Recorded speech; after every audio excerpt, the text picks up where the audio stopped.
Welcome to Last Call with Jamion Christian. Our guest today, Darrell Mosley, assistant coach at Arizona State. Coach Mosley, how are you doing today? I'm doing great. I'm doing great. Thanks for having me. I love it. How's the weather out there in with the Sun Devils? Oh, it's beautiful. It's actually starting to cool out a little bit, and our cool now is 94, 95. Just a few months ago, it was about 115 and 112. And me being a Pennsylvania guy, I see everybody on social media and Facebook and my family saying it's getting pretty cold and rainy, and everybody back home is starting to turn on the heat, and so it's been fun to still be able to leave the place and enjoy beautiful sunny weather. I love it. Well, let's go ahead and get started here, man. Let's talk a little bit about just like your coaching journey. Mhm. One thing we have our membership is on fire, and our membership is just like learning all these different things about our coaches that we bring them on here.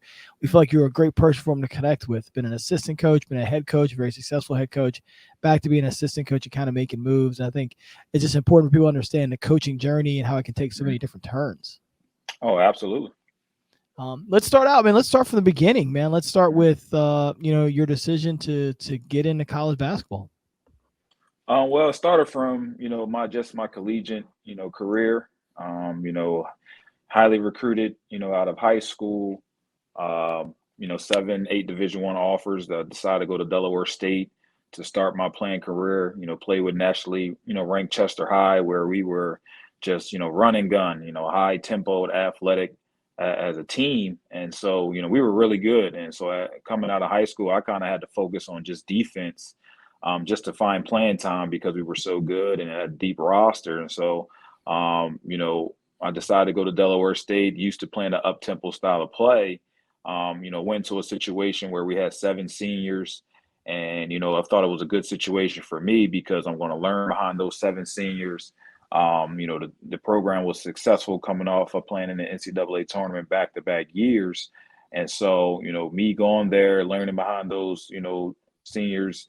My freshman year, I'm thinking about my sophomore year that there's going to be my chance to lead the program. And little did I know just about the politics of Division I, and all the assistant coaches kind of having their recruits and their picks. It was kind of like I came back sophomore year expecting to play more, and I was kind of sharing a lot of reps with a couple other point guards. And so I just kind of waited it out that sophomore year thinking things would get better.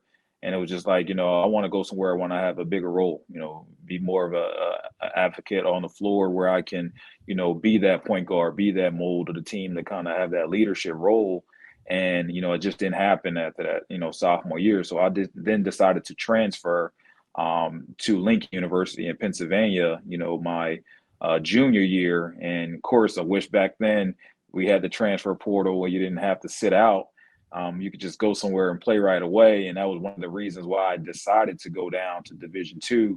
I had some Division I schools wanting me to come and sit out, but me, not really seeing the floor as much, my freshman, sophomore year, I didn't really want to sit out, for that third year. I wanted to go somewhere and make an impact right away. So I chose the Division II. Lincoln University, was excited to go there. My younger sister was choosing to go there as well. So just as a family, I knew it would be an easier travel arrangements and stuff for my parents to come see us both play at the same time.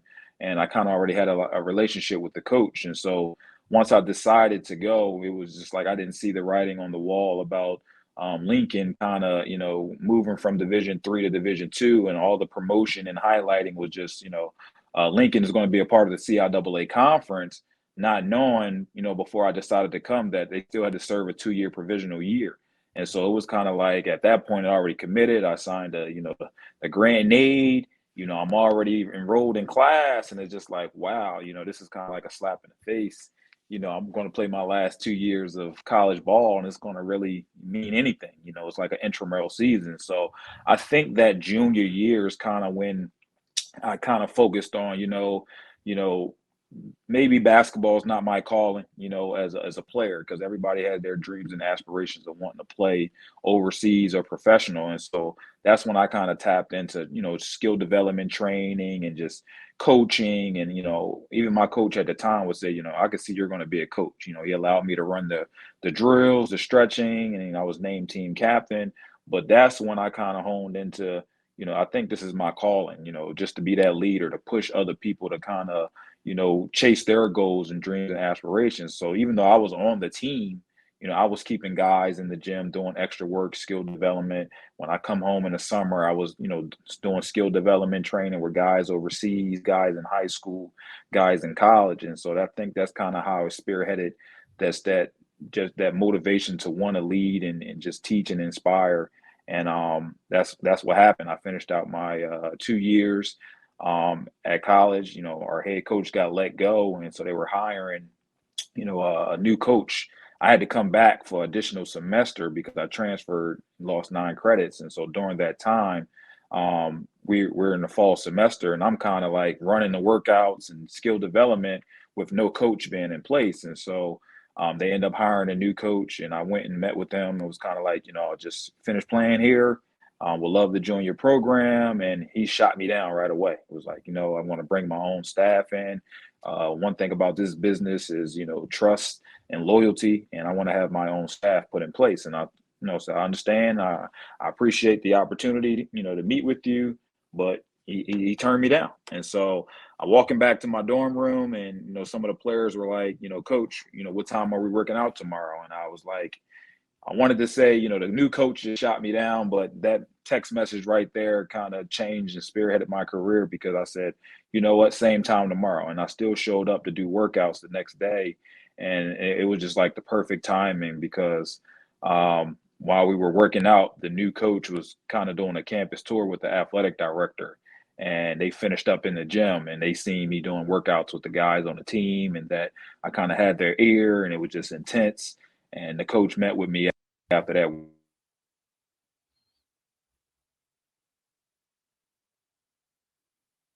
That kind of gave me the opportunity to join his staff, and just kind of took off from there. Yeah, I love it. I mean, so many good things there.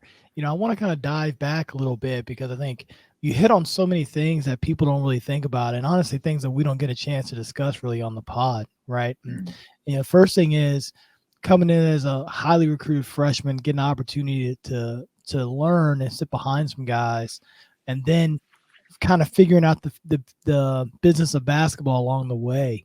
Can you just talk a little bit about how being that freshman on coming into a championship level team and recognizing that you might not play right away, but you need to add value to the team, and how that mindset has helped you as a coach today? Oh, well, absolutely. Well, the biggest thing and a learning lesson was that I took out of my decision was that, St. Peter's, which the school that everybody knows now with their historical run, that was actually my first offer, St. Peter's University, coming out of high school. And they were recruiting me, and they wanted me to be a scoring point guard. And, I kind of got caught up with Delaware State seeing me play out in Vegas, and then they sent me their schedule. And, not knowing at the time, especially with HBCUs, it's kind of like, we got to play these money games to raise money for our universities.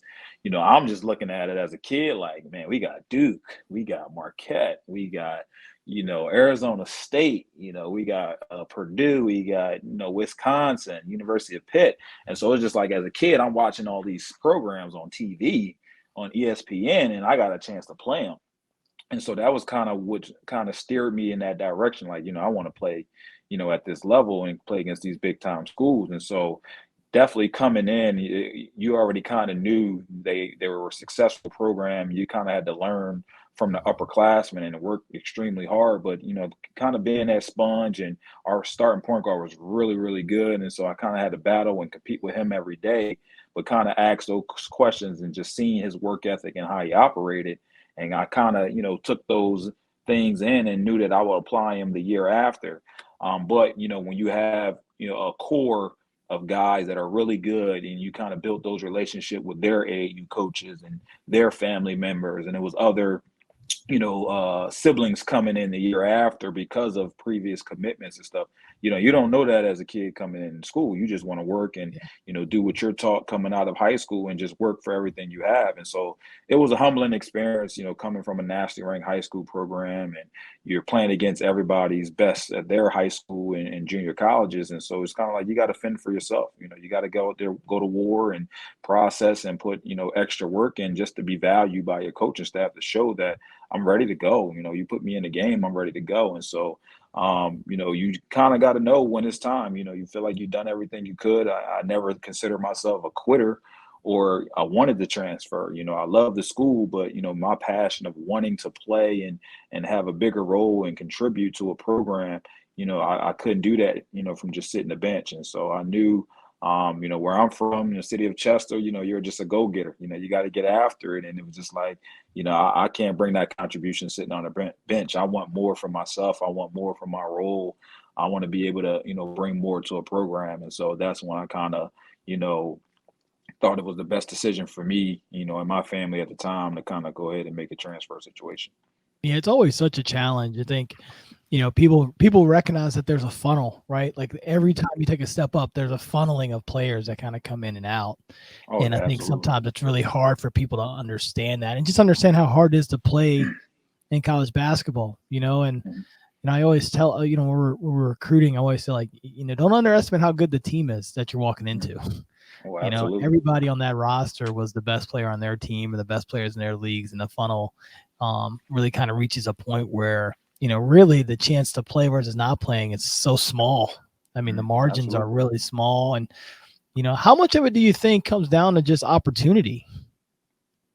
I mean a lot, because it's weird, how the game works and just, your timing of everything. And like I never regret my decision of going there because, I look at where I'm at now and everything happens for a reason. But, it's been times where it's just kind of like, I'm staying in afterwards. I'm getting extra shots up. I'm plucking my man in practice every day and just like he can't get the ball across half court, which kind of was my mode of seeing the floor. I knew I had to tap in and just be a defensive specialist, and that was kind of what my name was coming out of high school.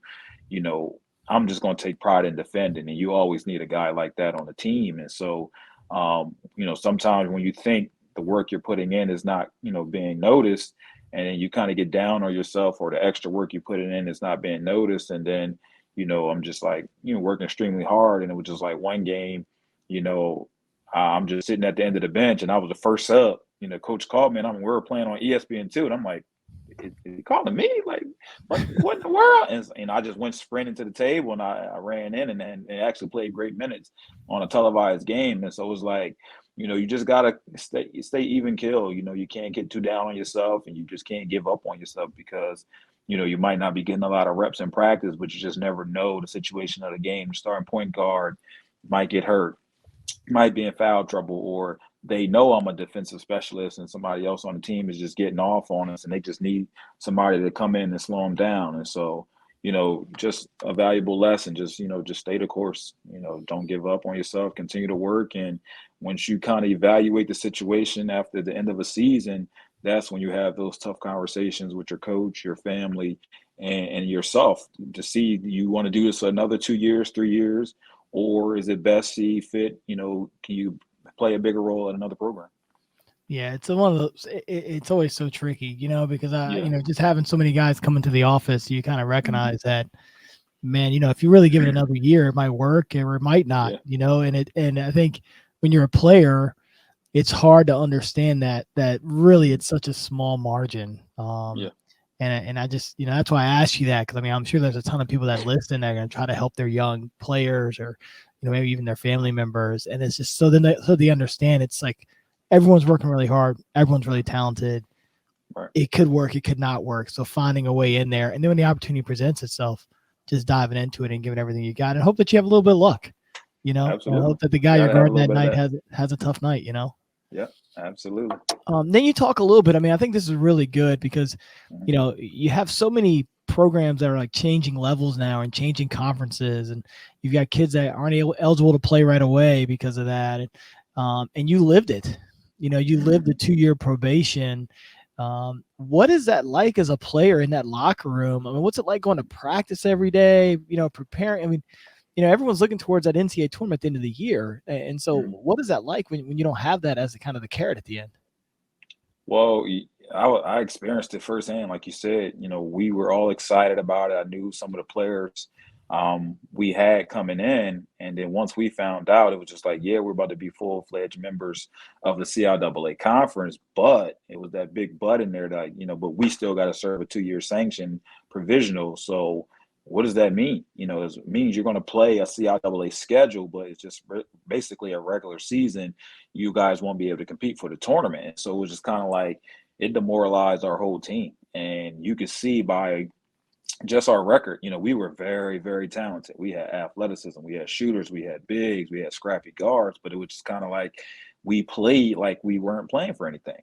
And so it was more of just a morale thing, or just like, hey man, you guys got to have pride. And I think that's when I kind of stepped up as a player. Is like, we still got to play for our university, we still got to play for our families, we still got to have pride, because we started out the season very slow. And I think we kind of built that momentum mid-year to say, we're not playing for anything, but we're playing for a pride. We're playing for our HBCU, we're playing for our university. And so we went on a nice little win streak, put some, wins together, but I think it built us more as a team. And, I still have those relationships as teammates, and kind of help us to prepare for, real life, the real world after graduating. So I was glad I was being able to be a part of, both situations. Still have, a lot of relationships and experiences at, Delaware State to help, just the coach is very disciplined, so just that helped nurture me as a coach, because I still had those valuable lessons as a player. And then, transferring to Lincoln, being under another coach that, maybe wasn't as disciplined and what not to do as a coach, so it kind of had valuable lessons at both programs, how to be on time, how to be respectful, how to work extremely hard, but what not to do, and, how to continue to build and rapport with your teammates, and, just kind of empower them as teammates and give them the confidence to compete at a high level each and every night. Yeah, you talk a lot as a player about seeing a lot of transitions, and then you've obviously been a part of that as an assistant coach and as a head coach. What are some things you learned as a player going through those transitions and learning from those coaches? Well, that's what kind of just stated on, like, as a transition as a player, like I said, I wasn't seeing the floor as much, but, that coach was very detail oriented, very disciplined on, what time you guys need to be on the bus. I always had a funny story. Me and one of my roommates were on a road trip playing against UGA, and we overslept, and me and my roommate were the last to get on the bus. And we can kind of just feel coach's eyes just looking at you as you're getting on the bus in that front seat. And he didn't say anything, and we were just like, man, we're just so embarrassed. And this is something that I definitely wasn't used to doing. Especially my father was in the Navy, always hearing his alarm going off in the morning. And we thought we just got away with it, and we got the UGA, and coach was like, "You two bleachers the whole entire practice." And I was just like, holy crap. And he had an hour and a half practice, and we were on the bleachers their entire time. And so definitely just being disciplined as a player, and it kind of, cultivated me in my coaching aspect, not to be militant or, just super lax, but to kind of hold my team accountable and to stress the meaning of being on time, and, not keeping people waiting, and, being well-mannered and respectful at the same time. And then the transition of, creating a culture when you kind of go to a situation where you feel like you're not playing for anything. I think, having a positive role model coach that's going to kind of switch gears on your mindset of, maybe we're not playing for anything, but we can use it as a valuable lesson to improve in this, improve in that. And I just really didn't think we had that leadership, and it kind of can demoralize the team, or you kind of like just not playing for anything. So just learning from that experience of finding creative ways that, change the mindset of your team. Me being a Division II head coach, we're playing against Division I schools, and you kind of, reading the dynamic of my team. We're struggling, scoring the ball, starting out ball games, and one game, I think we were playing St. Joe's. We came off of, we went down and played GW and defended them extremely well.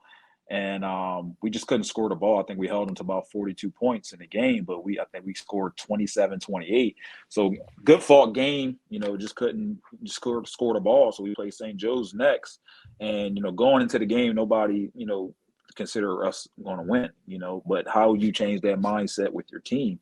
And you can't look at it going into the game like we're going to lose, but let's just play. No.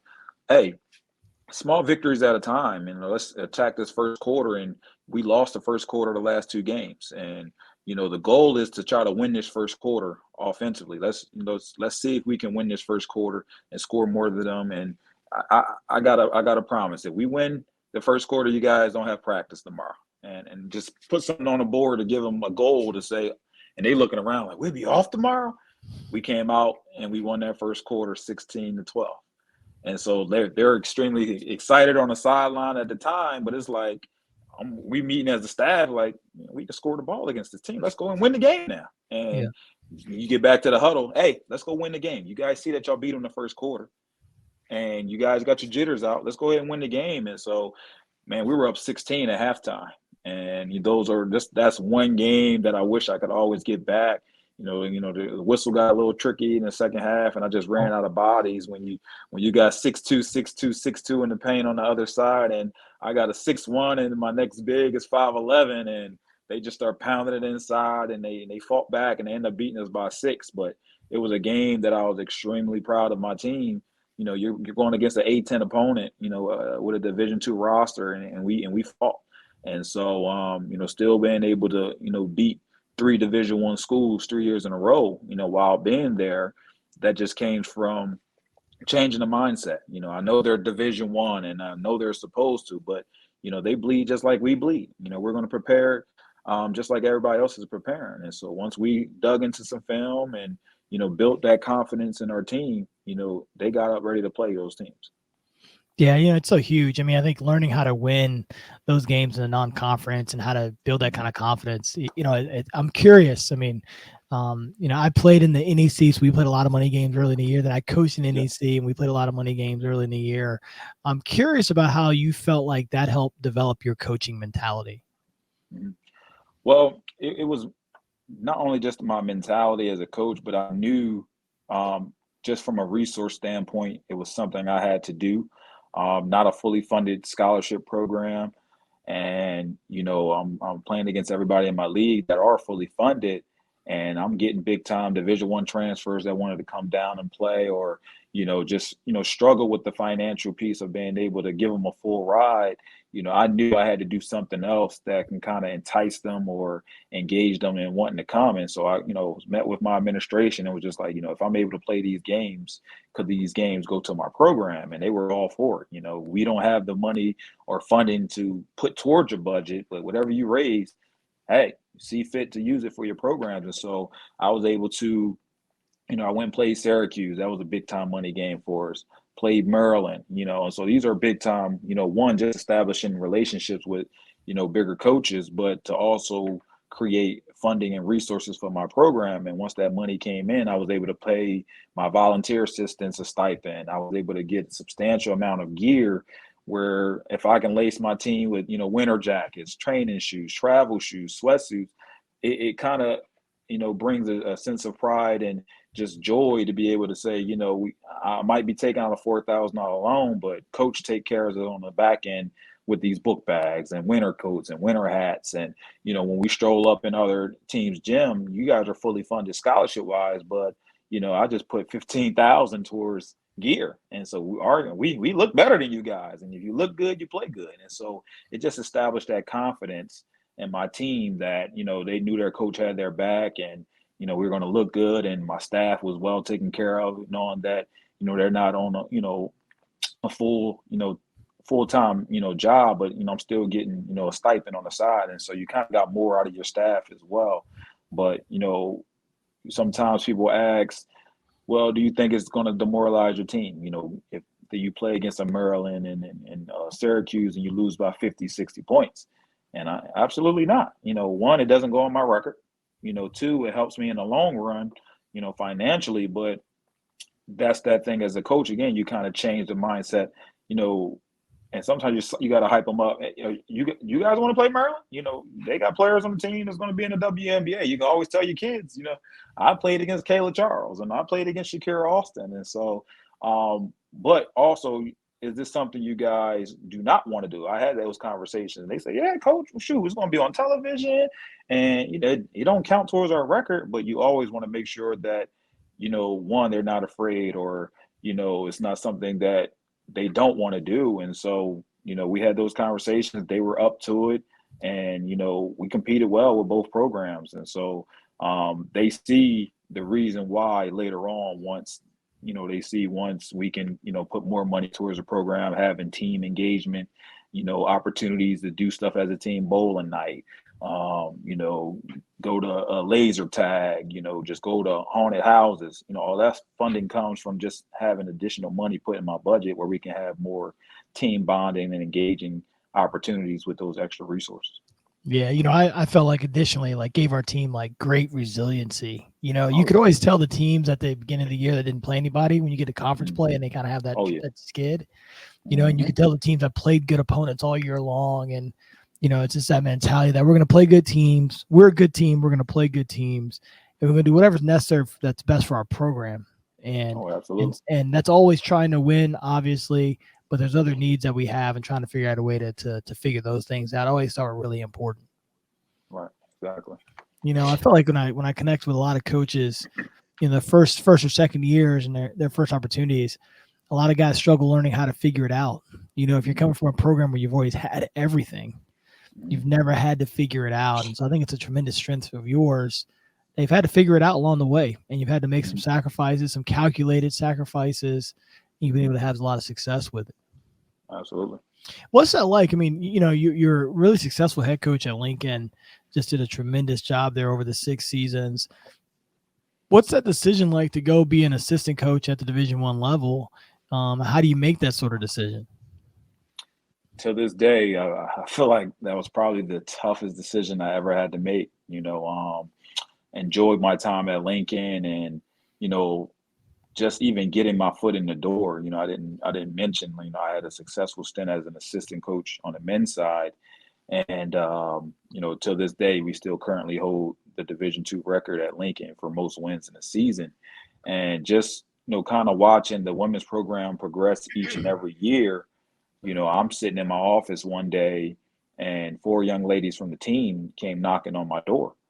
And, you know, with my time being an assistant on the men's side, I was able to develop, you know, all rookie team, you know, CIAA first team all conference, just basically building that relationship and rapport with them on the court. And the women's team, they recognized that, they seen that. And so they came to my office and saying, you know, coach, we have an opening for a head job. And, you know, we love how you kind of develop that rapport and relationship with your players and that skill development piece. And we're looking for that, you know, in our next coach. And I was just like, you know, that's great. Did you guys go share that with the athletic director? And they like, no, we're sharing it with you because we want you to be our coach. And I'm like, oh, whoa, what's going on here?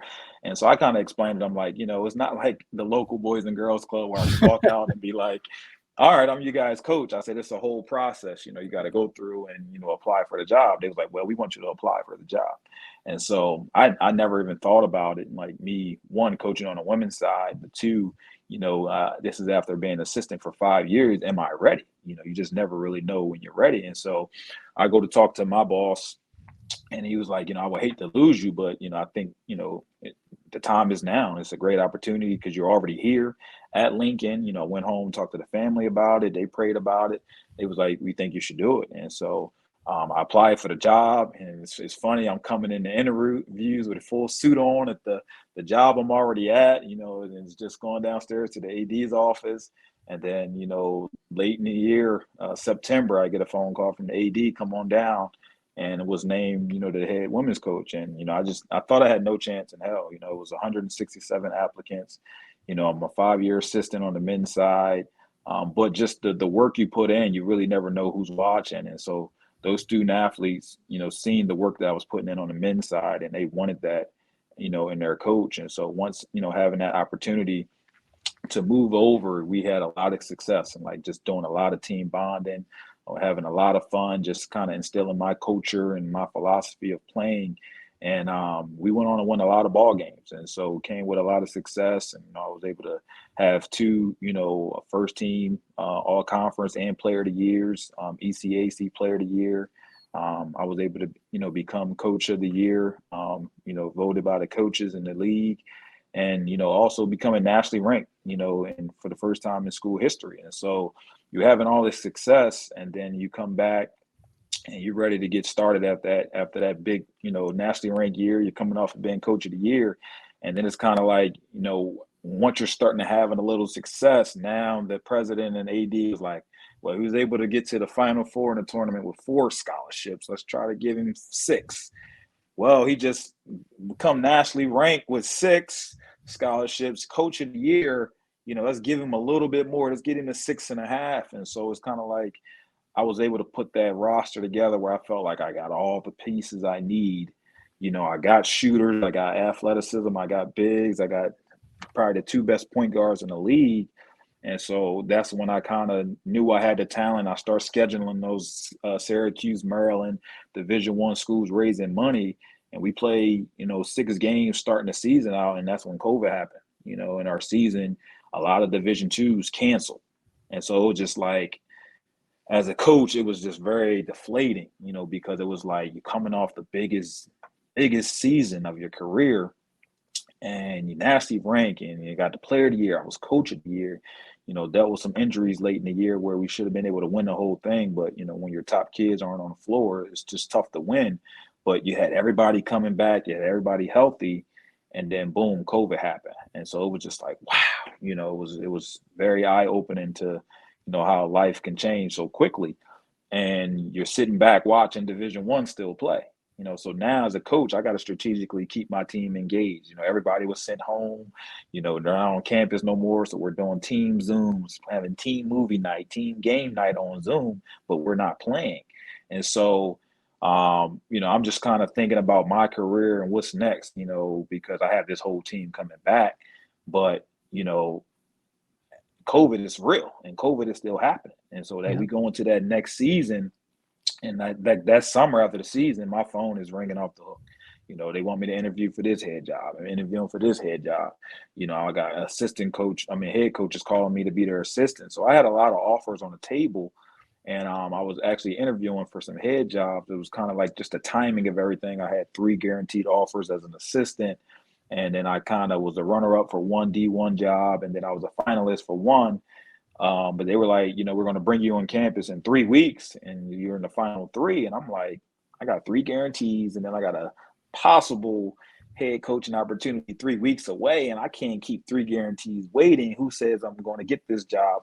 And so It was kind of like just, like I said, just digesting everything, praying about it, talking to the family, and also just realizing, if I go back to Lincoln, is this season going to be canceled again? And I think that was the hardest pill to swallow of, can Division II really financially sustain this COVID, with the testing 3 times a week, and, are we really going to play? And so I think that was the biggest reason what made me have to make that tough decision, was COVID. And, just talking to Coach A at Delaware at the time, just had a great situation for me. It was still close to home. My family, parents had just bought a home in Delaware, and they would be able to catch every game. But just us already having a relationship, me, considering her a mentor at the time, where I can call her and ask her advice and questions about, just even being a head coach or just situational things as a coaching standpoint. She was always a phone call away. And so to go join her staff, it was a no-brainer, with the situation at the time. And so decided to join and leave Lincoln at the time. But the toughest thing was to get on a Zoom, with those players to kind of say, I know we're coming off a phenomenal season, but, where I'm at in my career, I just got bigger goals and aspirations that I want to continue to accomplish. And, also knowing the resource standpoint, I want to be in the run for a championship every year. And it's like, can I really get that done from here at Lincoln, we're knocking on the door every year, but it's just like, 6 scholarships and 10 scholarships is a big difference. And so, Yeah. you had a resource standpoint, you had COVID, and it was just like, I got opportunities where you got 15 fulls, and, I don't got to worry about fundraising money. I got to go chase these opportunities. And so that was the toughest conversation to have, with my team. And I still told them, like, just because I'm leaving, you guys already built the foundation. You guys need to stay together. The next coach is going to come in, and if you guys all stay together, the goal remains the same. And so that's exactly what happened. Everybody, that was on the core of the team decided to stay. We lost a couple of recruits with me deciding to leave, but the table was already set. The team stayed, and it worked to perfection. They was able to capture the CIAA championship that very next year.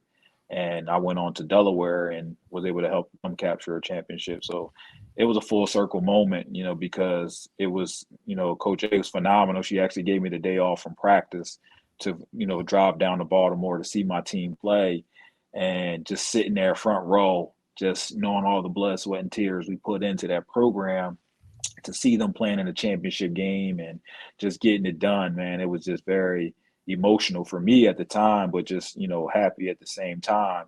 And then it's just like, all right, back to work for me tomorrow. Like, it was also motivating, and I was able to come back and share that story with my team, and just to see us, be able to capture the CAA title, man, it was just, full circle moment. Yeah, I don't know if people understand like how much you want your team to win after you depart. Yeah. I think, in most places they probably think it's better, if they lose. But I think when you really care about your players and you really care about the experience that they have, and you have a strong understanding of what they put into it, and you have a strong security in yourself. The very best people, when they always leave their situations better than how they found it. Oh, absolutely. And it seems you obviously have that common thread, from going from being that kind of like student assistant and trying to hustle and work it. And, I think it's interesting because you always say you had 5 years at Lincoln, but really you had way more than that. They were watching you as a player. They were watching you, how you interacted. They got a chance to learn how you responded through adversity. And so you really had like an 8-year tryout at Lincoln to have the opportunity to be the guy standing there and make those kind of decisions. And that's a credit to you. Even as a younger player, kind of recognizing that what you're trying to do is bigger than yourself. Absolutely. And, especially I took a lot of heat though, your boys calling like, dang, they was calling me Mark Jackson, a little bit. And I was just like, you guys don't get it. You guys don't understand the coaching business. But it was just a relationship, like you said, with the players. I showed up at their senior night, just to see them, took pictures with them.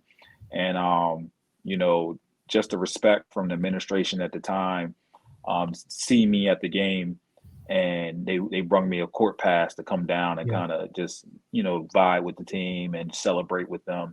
Even though I wasn't on the sideline, coaching the game, they knew the role and impact I had with that team, and they seen me on that sideline, and they just came over crying and embraced me, and just, was able to share how, truly proud I am. Yeah, that's everything. And, I mean, I think absolutely. I think having that level of respect, and that's what it really is. I do think sometimes in college sports we're losing the level of respect with maybe administrators and coaches, but it sounds like you guys had a great level of respect. It wasn't, absolutely. You departed, they were angry, you departed. It was a level of understanding, and then when you come back to join in a watch, it's a level of respect, allow you to watch your team. That's a pretty cool experience. Oh yeah, and then they showed up for our championship game and Selection Sunday, and it was just fulfilling. Oh, I enjoy hearing about it. Talk a little bit about, you're at Delaware for 1 year, and then you guys make the jump to Arizona State. Every coach kind of dreams of that happening, right? You make the move, you time it up perfectly, you get 1 or 2 years at one spot, and then you get the big jump. What's it like making that jump to Arizona State, and what sort of things have you learned already? Oh, well, absolutely. Like you said, making that jump to going back to being an assistant, was something I was just like, is this the right move? Because a lot of those interviews I was on, it was kind of like I kept getting that, you don't have the Division I experience. You don't have the Division I experience. And so it's kind of like, I got to get that box filled, because, I'm tired of hearing that in these interviews, even though it's just like, I feel like at Division II, you're doing so much more, with just the lack of resources. And as being a head coach, I was strength coach, I was the sports psych, I was, tutor, I was just, uh, fundraising coordinator. You just wearing so many hats. And so it's just kind of like when you make that jump to Division 1, now you're getting that Division 1 experience, but you're also learning the game a different way, your different terminology. And so I think that was the biggest hurdle for me coming in and just processing everything that they're teaching. What's the terminology on defense? What's the terminology on offense?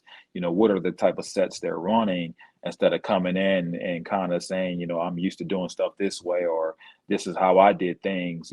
I was a sponge, so I think that was the biggest thing, of the connection with the staff, because I didn't come in with the ego or just saying, we should try this. I learned, and once asked, or, coach, could you provide some, insight on this, or what did you do against this? I was ready. When coach did ask me to bring in certain sets or plays or out of bounds situations or ending game situations, I already got a folder full of it. And so, just really learning, the process and the resources, just learning that, I do have more to work with, but I also have help, so just being able to, ask those questions if I did struggle with anything, and or go to certain offices for resources.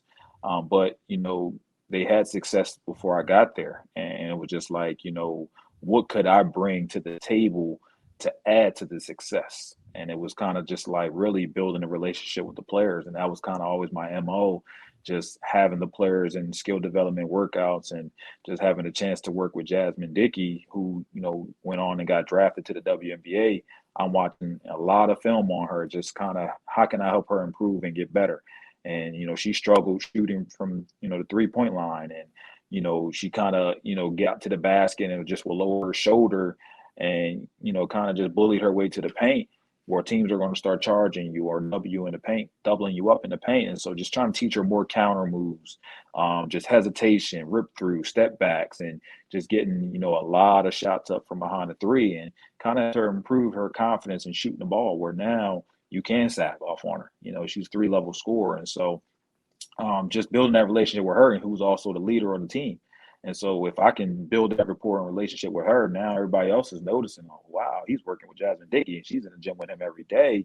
And she's on every, ticker going across the screen, and every article.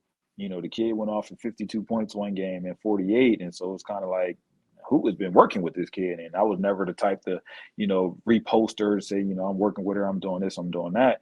Kind of the proof is in the pudding. It kind of speaks for itself. And so building a rapport with, just some of the ones that weren't playing as much. You have established culture there already. You got a top 7 that's going to play 30, 35 plus minutes. Well, what about the other 7 through 14 that, wants to be in that role and kind of mimic myself? When I was in college, I can go to them and tell them about my experience. Like, hey, look, just stay ready. You never know when your number is going to get called. Just building confidence in them. Just, hey, you're on the second unit, and your job is to make the first unit better. If you're going to just come in here and slack every day because you're not playing, how are we getting better as a team? Your job is to be showing the staff that you can outwork them and outplay them in practice. And so now you're picking up that intensity on the second unit, is pushing that first unit even harder, where now practices are even competitive. And, we went through a phase where we lost 3 starters for like 3 weeks. And then I'm looking at them like, see, prime example. Time for you guys to step up and be ready to play. And so I just think being that voice in the locker room or just in the office on the staff to kind of help the rest of the team stay engaged and locked in, and, just bringing a contribution that, I felt like, this coach is working on X's and O's. This coach is on defense. This coach is, just leading the program. Where can I fit in and kind of bring a dynamic to the staff? And I felt like that's what was my niche for Delaware, just to keep everybody engaged, locked in, skill development. And it brought a great asset to the program. And we were able to get the job done, and we won. And so coach had a lot of schools calling for her, and she knew she wanted to go somewhere warm. And she visited Arizona State and fell in love with the place. And she called, and, at the time I actually was interviewing. I had some schools reaching out. And she was just like, I want you to come with me. You did a phenomenal job for me this year. And if I choose the school, are you coming? And I was just like, let's do it.